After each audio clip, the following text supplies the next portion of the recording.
This month I was supposed to finish the foundations and failed, but I did get a new pet, so let's talk about that instead. So I've spent most of the last month working on a big thing I can't even talk about. So instead of that, I can tell you that I got a pet. We do already have a cat, and we are about to get a dog, but they're not really my pet. They're like a family pet. They're not really anything to do with me. Like, the cat likes me best of everyone, and I like the cat more than most of the other people in the house. But it's not mine. And the same with this dog. We're getting a dog, I don't really care. But we got, well, my wife got, what was an incredibly late birthday present. Her birthday is in August, and we got it at the start of July. So it's about 11 months late. But she got a pet snail. She's always liked snails. I like snails. So I have no particular issues with getting a snail. But yeah, so we got a pet snail. As far as I'm concerned, it's called Barrett. The reason being, we have had other, not exactly pet snails. We've rescued snails from, like, places and, like, kept them for a couple of days to make sure they were okay and then let them free again. And we've always called them Barrett. So as far as I'm concerned, this one's called Barrett as well. But he is I've written it down and now I can't see where I've written it. There we go. He's a giant African land snail. He's very big. We got him, like I say, at the start of July, and he was, I don't know, like maybe an inch. And now he's, like, massive. He's like 4 or 5 inches. He's huge, just in comparison, over just the course of a few weeks.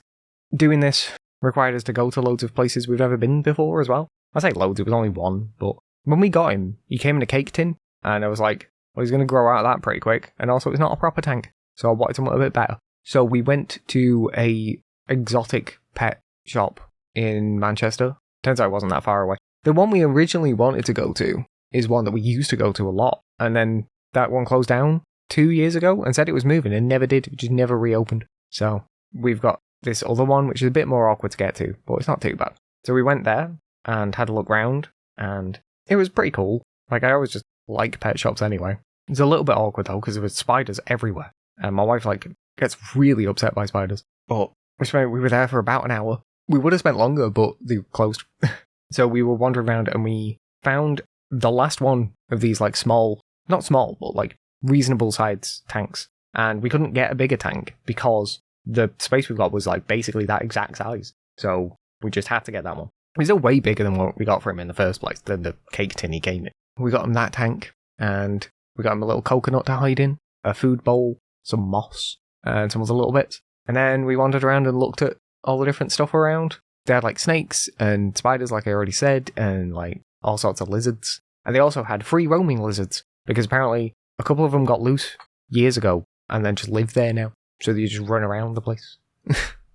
Which was a bit surprising. Because, like, I saw one out of the corner of my eye running, and I, like, ran off, and I was like, oh, one of your lizards has got loose. And they're like, is it green? I was like, yeah. And they're like, no, it's fine. I was like, what? He's just like, yep, we just have a lizard. He just runs around the building. And I was like, okay then. I'm more just worried about people hurting the lizard.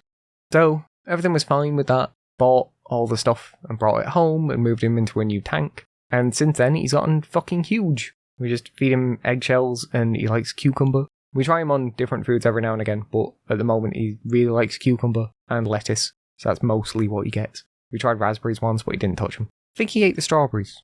But we also had a problem today, where, like, I mentioned... Oh, no, that doesn't make any sense. I was going to say I mentioned, but I recorded the segments out of order, so I'm going to mention that I recorded a RuneScape. In the RuneScape I recorded, there was a bit where I paused, and it's because my wife comes in and tells me his shell's cracked. We don't know how it happened, to be honest. We took him out of the tank to clean the tank, and then, while she was doing it, noticed he had a big crack down the side of his shell. His shell looks a little bit weak, so we're just going to increase the amount of calcium we give him. But we've moved him to a different tank for now. We've given him his coconut, because he lives in that coconut. He loves it. He just sits inside it, like, not all the time, but, you know, like, he regularly will just go and sit inside his coconut. So, but we can't give him any soil for now, just in case it gets inside the shell, and that can cause problems, so we have to keep the soil away from him until it heals itself. Because apparently the shell will just heal. Well, not exactly heal, because the shell is kind of like hair, but it will just grow and go away, basically, after a bit. So we've given him a bigger tank. It's actually a different cake box just for now. And inside it, right now, is a damp cloth, the coconut, and some lettuce, and a big pile of protein and calcium goo, just to help his shell. And then we've just got to keep an eye on him for a few days, and hopefully he'll be okay. I mean, he should be fine. He seems perfectly happy, like, wandering around and stuff. But I'm just a bit worried about the shell now. We also bought him a light, because you have to give him light all the time, and the problem is where he's kept, there is no like direct light we can give him easily. So what we did was we got like a little USB-C powered light and a battery bank, and we just charge it up at night and then plug it in the morning and turn the light on and then just leave him for the day. And he seems pretty happy with it. But yeah, we've got a snail now. But we've always liked snails, so getting a pet snail seemed like a reasonable idea. We'd like more pets. We'd like lizards and snakes and stuff, but we don't have a huge amount of room. But right now, snail. With the channels, RuneScape's going fine. I go through these periods of not wanting to do any quests, then I'll get like a load done in a short amount of time and then like cycle through. I've actually literally about 10 minutes ago finished recording a quest. But yeah, that's going fine for now. I'm unsure if I'm going to get this finished, purely just because I've still got, I think I've got just under 100 quests to go and less than a year of membership left. So I'm just not sure if it works out.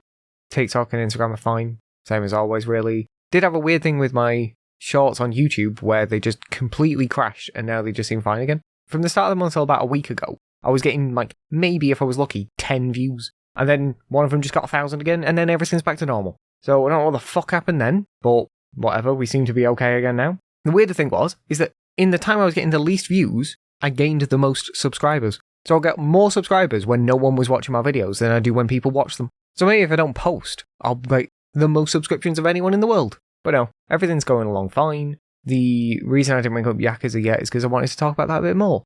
We're almost 50 episodes in terms of recording, and I'm still a bit unsure what I actually think of it. I like it, but I also really dislike certain aspects. Like, I like Ichiban. I like actually most of the characters. Can't think of anyone I don't like off the top of my head. The RPG combat isn't generally as bad as I was worried it would be, except for today I literally did a boss fight that took me about 40 minutes, and that was one of the worst things I've done in the game. It was just legitimately awful. But outside of that, it hasn't been too bad. I do worry though that the game is going to expect me to grind at some point, and I really don't want to. And I'm not sure how I'm going to handle it when that does happen. Like, do I do the grinding as a video? I might do what I've done a few other times, where I do just like grind sessions and record them and just put them up as one like 6-hour-long video of me grinding, as opposed to spreading it out over 6 days, something like that. I'm also trying to decide what to do. I finished all the business and got a load of money, but I've also like almost run out of money now, and I don't know any other way of getting money. So what I might do is just more business stuff, and I'm also not sure if I want to record that, so I might do the same thing with that, whereas I just record all of it, because like this storyline for that entire thing's finished now, so I'm literally just doing it for money, but at the same time it'd feel weird to not record it, so I might do the same thing with that. But the biggest problem I've got with it is just how long everything takes. Every conversation takes like half an hour, and part of that is because the game like auto progresses text now, so I can't just press next when I've finished reading. I could, but the problem is that there are animations tied to the length of the text, essentially. So if I press the button when I've finished reading, the animation skips. So I can't do that because it looks like shit. But if I don't do that, I end up sitting with the text on screen for like 30 or 40 seconds, and it's just infuriating because everything just feels like it's taking forever. I used to get, in a 45-minute episode, I'd get 3 sub-stories done. And today I did 3 sub-stories and it took me an hour and a half. Granted, some of that was a boss fight, but the vast majority of it is just waiting for text to finish scrolling, or like for it to progress itself. It's awful. And it's actually getting in the way of me enjoying the game, because like the text will be on screen for so long that I'll get distracted by something, and then I'll miss whatever the next sentence is because I've like just been thinking about something else. Like the sentence will be like, "How are you?" And then like 40 seconds later it'll progress to the reply.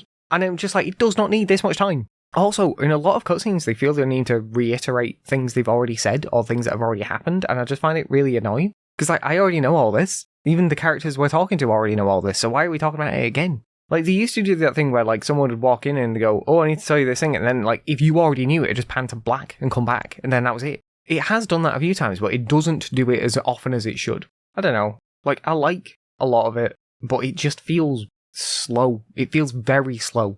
And I don't feel like it should be as slow as it is, because I feel like it's slow more due to bad choices than poor design. I don't think the pacing of the game is slow. I think the delivery of the story or the delivery of dialogue is slow. It's not a poor pacing in terms of the design of the game, it's a poor pacing in terms of the delivery of information. If you get the difference, like, it's mechanically slow, but not storyline slow. I don't know. I feel like I know what I mean. I hope you do as well, but I'm not sure I'm doing the best of explaining that difference. But anyway, I like it, but I don't know. I just wish it was faster. Yeah, so I've got a big project coming up, which is the reason why a lot of stuff has been late or why I'm like distracted. Because I've got a big project and it's already taken me like 2 weeks and I'm not even halfway through. But I also now only have a week to finish it. I'm hoping the second half goes faster than the first half, which doesn't sound like it makes sense, but I think actually does. You'll understand more when you see it. It's like the biggest thing I've ever done. I've said this repeatedly, but at the same time, it's very true, and I'm very stressed by it. And I'm just hoping it works. Special thanks to all of my patrons. You can join them over at patreon.com/Holden Gatsby, and for $1 a month, you'll get to see what I'm working on early, wallpapers for all of my LPs, exclusive roles in my Discord, and any other rewards I might think of. You can also just follow me there if you want to for free, as it's probably the best place to see all of my content as soon as it's available. There's links to the Patreon, along with my Discord, Instagram, TikTok, Twitter, Twitch, and all the other podcast platforms in the description for this episode. Finally, don't forget you can email me using podencastby@gmail.com if you've got anything you want to say. Thanks for sticking around. Bye. Special thanks to my patrons, Justin Wood and Koopy Vegeta. Take your place in the free market over at patreon.com/Holden Gatsby. Check out my Instagram, TikTok and Twitter at Holden Gatsby, and follow me on Twitch at twitch.tv/Holden Gatsby. Don't forget to subscribe to all of my channels. If you want more, you can watch my last video now, but if not, then thanks for sticking around. Bye.